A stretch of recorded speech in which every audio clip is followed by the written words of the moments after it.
Hey brother, it's Ryan. Hope you're having a good day so far.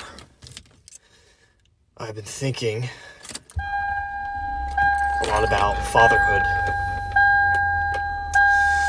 and I want to present some things, some ideas based on my experience through a lens that I don't think men usually see it through.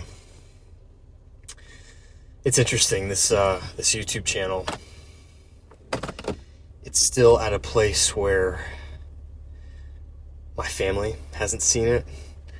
I don't really have anybody in my personal life other than like 2 or 3 people that even know I have a YouTube channel. And I'm grateful for this because I know that's not sustainable forever. I know eventually, especially if the channel were to blow up or something, I know that I can't keep it a secret, but in the meantime,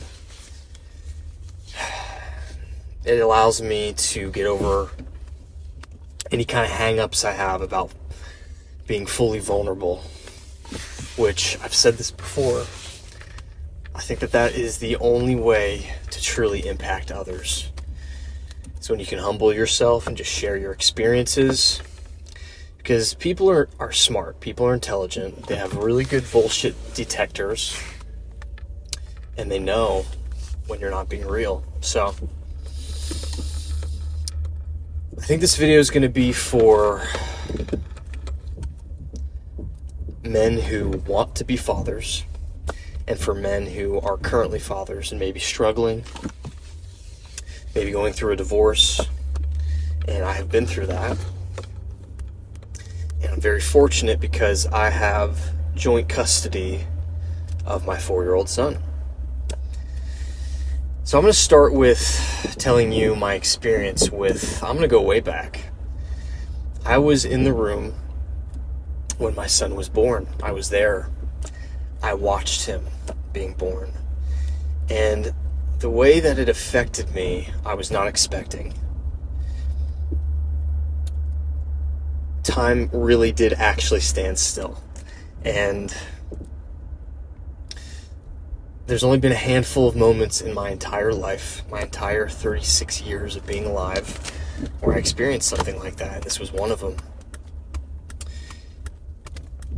Essentially, it felt like the polar opposite of if you were sitting at someone's deathbed and completely present with them, watching as they passed on. The profundity of that experience of watching the life disappear from their body, watching someone come through the portal of consciousness felt just as profound as I would imagine being there for someone's death. And that really made me realize that the opposite of death is not life, it is birth. And so, yeah, that deeply impacted me. It was something that I did not expect. Basically what happened was, time stood still. I felt this feeling of oneness and love of the divine. I've had that kind of experience on psychedelics before, and I've had that experience once accidentally through a very deep meditation where I just felt that love, that oneness. And that love wasn't even necessarily geared towards my son. It was transcendent of that. It wasn't just like my ego was like, this is my son and I love him. My love for my son developed in a very interesting way, and I'll go into that. But essentially I snapped out of it after time stood still. My face was wet. I felt my face. I was like, what the fuck's going on here? And tears were coming down my face, and I didn't even realize it. So the first part, I want to talk to men who are fathers, and I struggled with something, and that was, I would hear stories of men being like, oh, I didn't know what love was until my son or my daughter was born. I just had all this love for them. After this profound experience happened, I didn't feel that. My son felt like a stranger to me. And I had no experience with children prior to this. I don't have nieces or nephews or anything like that. I had never even held a baby. And so I was handed this baby, and I was just in shock almost. Like, I didn't know what to do with it. That role did not feel natural to me. And if I'm being honest with you, 100% vulnerability here, the love that I gave my son for the first couple years was a choice. I had this sense of duty, and I knew that loving my son in these early stages was going to be a choice, and it wasn't going to be easy. Now, at this point in my life, my son is 4 years old, and I can honestly say with my whole heart that I would die for him if it came to that. I'm so grateful that my son exists, that I have joint custody of him. The amount of joy and purpose and fulfillment I get from being his father is very profound. But I want to talk to current fathers and future fathers.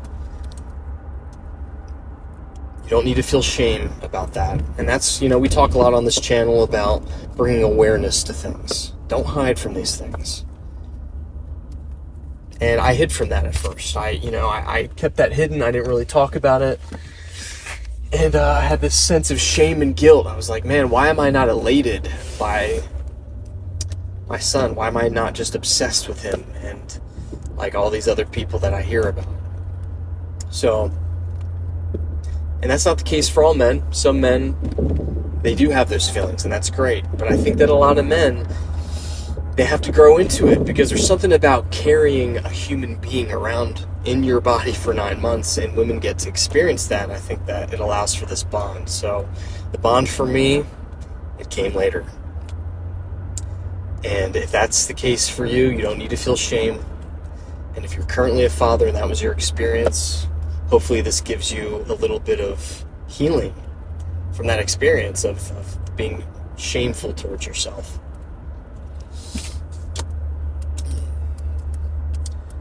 So another thing that I want to talk about is we live in a society of glorifying martyrdom, where essentially if there's a man and he lives this life of quiet desperation and has resigned himself to just being a 9-to-5 dad, and he's around his kids all the time. There's the concept of being present with your kids, quality of time versus quantity. And that's what I want to talk to you about for a minute. If you're a father and you're going through a divorce and you're fighting for joint custody of your kids, and it's not going to happen. You might only see your kids twice a month, every other weekend. This brings a lot of men to a very low point, and a lot of men have even taken their own lives during these types of periods because they don't know what to do. And so I want to encourage you, and I want to say that even if that is the case, that you can still be a very profound presence in the life of your children. You can still be the father that they need, even if you're not getting the quantity of time that you want to have. The most profound memories that I have of my father, it wasn't all the mundane time we spent together. It wasn't the quantity. It wasn't the money he spent on me. It wasn't lavish experiences or family vacations. It was moments of concentrated, intense, loving presence. And man, I get emotional about that. The support that he gave me, he supported me in every creative endeavor, and just the love that I felt from that, that's what I remember. I don't remember as much in just being home all the time. But I believe that you can have a profound impact on your kids, even if you've been dealt a rough hand and you don't have custody of them.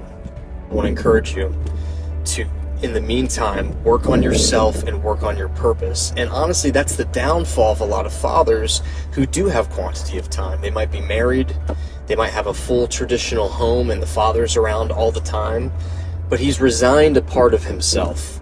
He's let go of this inner purpose. Maybe he has this desire to be an artist, or to start a self-improvement YouTube channel for men, or whatever it may be. In order for a man to be fully present with his kids and have that quality of time, your cup of fulfillment needs to be full.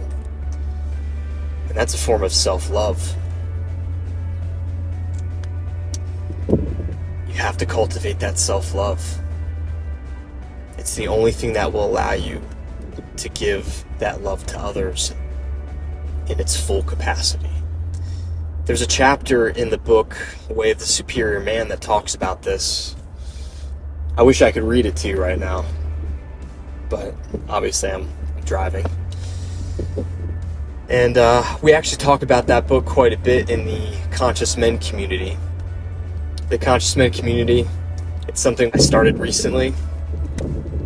We already got about 50 members in there, and it's been incredible. If you're a man and you need accountability, if you need some support, this community attracts like-minded men who want to be the best versions of themselves in every way, mentally, spiritually, physically, creatively even there. We have creatives in there. Click the link in the description, watch the welcome video. If you feel a tug, if you feel that pull within you, you don't have to do this alone. The self-improvement journey, it can get very lonely. I've been alone a majority of it. But we live in an age where you can have a degree of community and connectedness through the internet. And I've already been amazed by the relationships that have been built. We have regular Zoom meetings, and it's men from all walks of life, all religions. Some of them are fathers, some of them are married, a lot of them are single. So, click the link in the description if that's something that you think would be useful for you. And I'm very active in there as well. In the book, Way of Superior Man, it talks about that concept of you're not giving the full capacity of your love and presence, even if you're spending quantity of time with your family, with your kids. It is crucial to find your purpose. And when I say, your purpose, I mean your divine purpose. And you might be spiritual, you might not be, but that thing in you where you feel like you were put on this planet to do this work. And that can change over time. That book also talks about layers of purpose. So for me, a majority of my life, it's been music. I'm a songwriter, I'm a singer.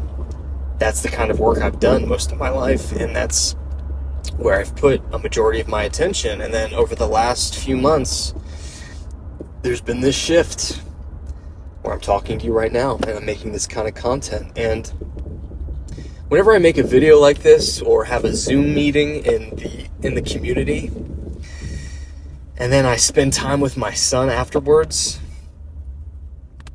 he gets the best version of me. I feel full. I feel full of purpose. I feel full of love.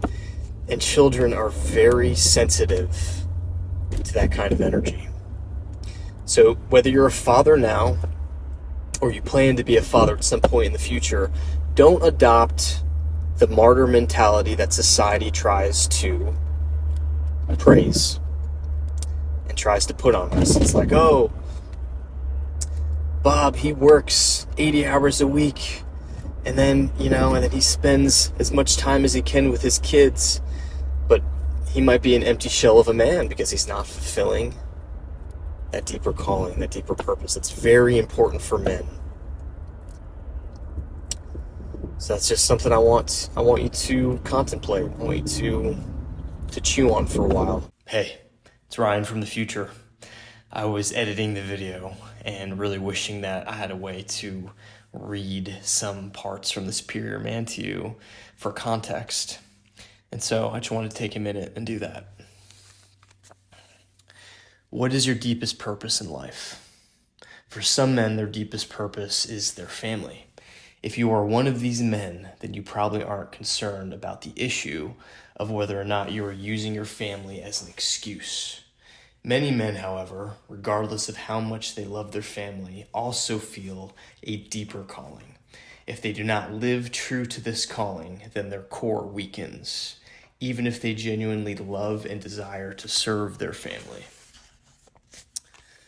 A short period of time with a father who is absolutely present, full in love, undivided inside, and sure of his mission in life will affect your children much more positively than if they spend lots of time with a father who is ambiguous in his intent and has lost touch with his deeper purpose, no matter how much he loves his children. It is not the amount of time, but the quality of the interaction that most influences a child's growth.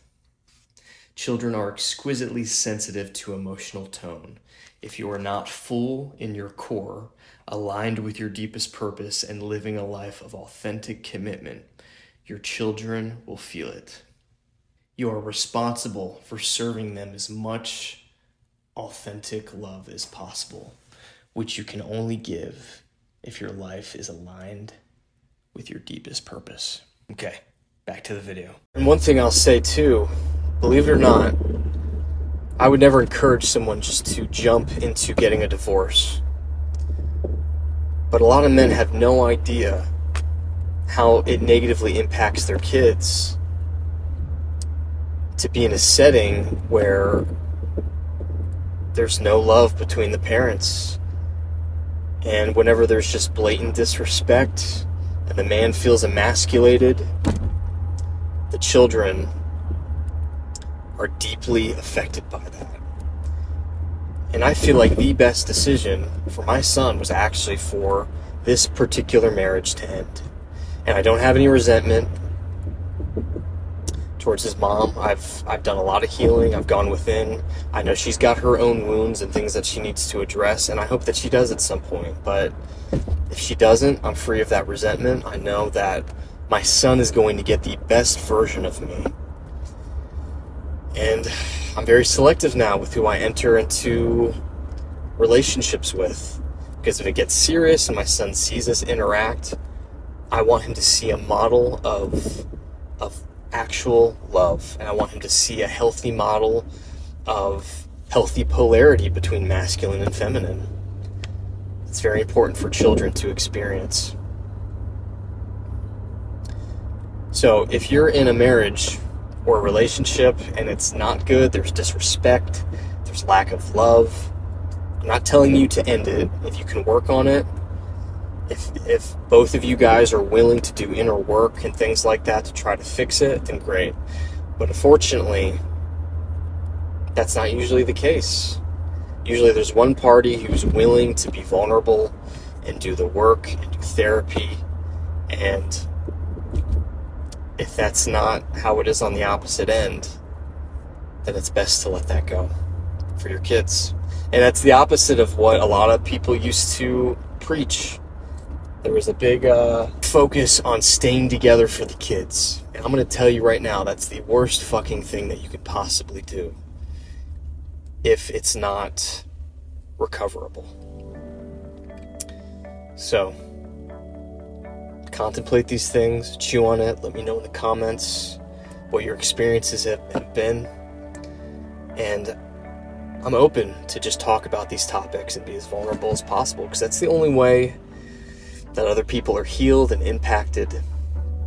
And I'm not ever going to bullshit you. And if I change my opinions about things, I'm still on this journey of growth and learning, I will let you know. But in the meantime, I feel very strongly about these things. So, keep going.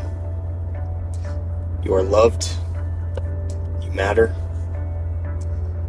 And you've barely scratched the surface of what you're capable of. I'll talk to you soon.